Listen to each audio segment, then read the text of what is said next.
और आपको ये बताएं कि ऑपरेशन बुनियानो मरसूस में जिल्लत आमेज नाकामी पर इंतहा पसंद भारतीय वज़रा भारतीय फौज को कोसने लगे।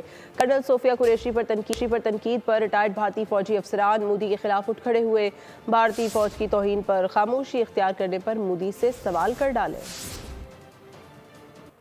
पाकिस्तान से 4 चोट की मार खाने के बाद हिंदुस्तानी अपने जख्म चाटने लगे। इंतहा पसंद भारतीय वज़रा और भारतीय फौज के रिटायर्ड अफसरान आमने सामने आ गए। कर्नल सूफिया कुरैशी पर तनकीद के हवाले से मेजर जनरल रिटायर्ड शरियास्तव समेत दीगर साबिक फौजी अफसरान ने भारतीय वज़रा को आड़े हाथों लिया। भारतीय रिटायर्ड अफसरान का मुतालबा है कि भारतीय फौज की तौहीन करने वाले वजीरों को मोदी बरतरफ क्यों नहीं कर रहे। मध्य प्रदेश के वजीर विजय शाह और नायब वज़ीर आला जगदीश देवड़ा फौज पर कीचड़ उछाल रहे हैं। मोदी खामोश तमाशाई क्यों बने हैं। फौज सिर्फ भारत माता के सामने झुकती है, मोदी जैसे सियासतदानों के कदमों में नहीं। मोदी के कदमों में फौज को झुकाने का बयान शर्मनाक और नाकाबिले कबूल है। फौज में कर्नल सूफिया कुरैशी जैसे अफसरान कौम का फख्र हैं। मोदी हुकूमत इन पर भी हमलावर हो रही है। मोदी हुकूमत की खामोशी साबित करती है कि वो फौज की तौहीन में शरीक है।